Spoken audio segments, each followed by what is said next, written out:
The governor of Benue State, Samuel Ortom, has responded to the warning by President Muhammadu Buhari that he, Ortom, should watch his speech against the presidency.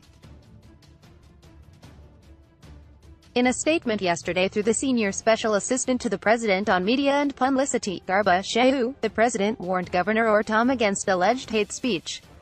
However, in a statement signed by Tahave Jersua, Ortom's special advisor, Media and ICT, the governor pointed out he had never in any occasion said that Buhari was planning to Islamize Nigeria. The governor also recalled that he was one of those who organized prayers and fasting for the president when he had protracted health challenges in 2017. The statement continued, "Our attention has been drawn to a statement credited to Garba Shehu, senior special assistant to the president on media and publicity, today, that Governor Ortom should desist from hate speeches against President Muhammadu Buhari. It is on record that Governor Ortom has never ever stated anywhere that President Buhari plans to Islamize the country. He prays daily for the president for God to grant him good health and wisdom and commends him for upgrading exercise Amat Patuma to Operation Whirl Stroke, which has been able to reduce Fulani herdsmen attacks in Benue State to the barest minimum." It could be recalled that Governor Ortom was one of those who organized prayers and fasting for the president when he had protracted health challenges in 2017. The governor has consistently quoted officials of Miyetti Allah who addressed a press conference in Abuja on Tuesday, the 30th of May 2017, stating that they would mobilize their kith and kin across the world to resist the open grazing prohibition and ranches establishment law 2017 enacted by the Benue State government. They stated that the crisis in Benue State was a struggle for the natural resources of the Benue Valley. The governor, the State House of Assembly and various stakeholders wrote to the presidency and the relevant security agencies complaining that the position of the Fulan socio-cultural group amounted to declaration of war on Benue State and that the leaders of the group should be arrested and prosecuted. Nothing was done until the threat was carried out on New Year Day, 2018. Benue State had to bury 73 victims of Fulani herdsmen attacks on Guma and Logo local government areas. On the 13th of January 2018, the Fulani Nationality Movement, FUNAM, met in Kano and issued a statement that what was happening in Benue State was a continuation of the 1804 jihad when recalcitrant Benue indigenes stopped them in their quest to dip the Quran in the sea.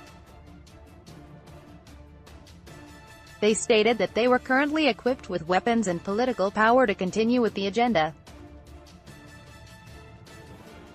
This was also reported to the presidency and the security agencies, but nothing was done.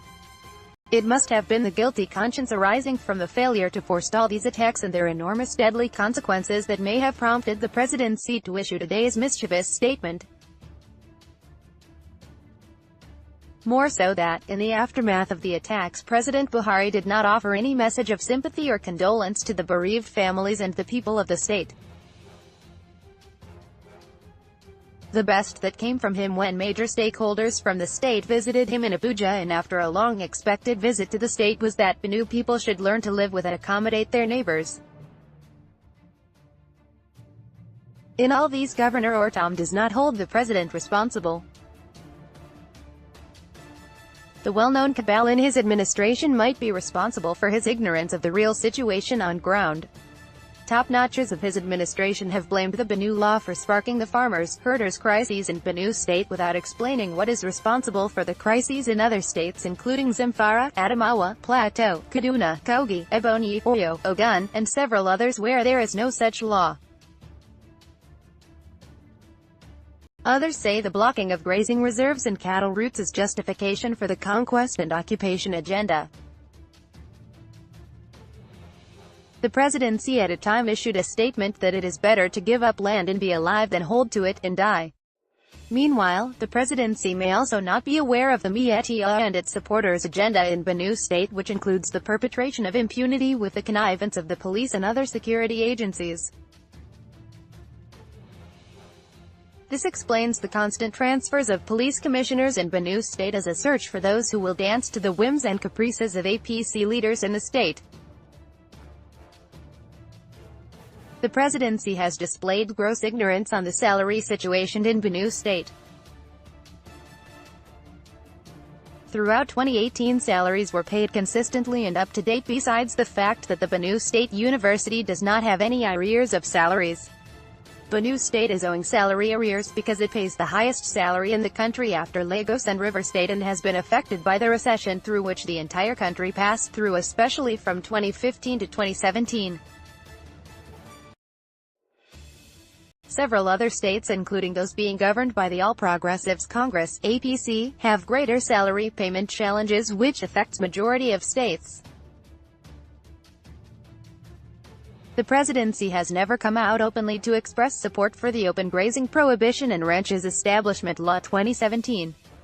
However, the implementation of this law and any other is the constitutional responsibility of the federal government, which have control of the security agencies. If it supports the ranching law, it is its responsibility and not any favor. We urge all to disregard the statement from the presidency and regard it as an expression of a guilty conscience that has arisen from failure to live up to its responsibility of protecting lives and property, not just in Benue State but throughout the country.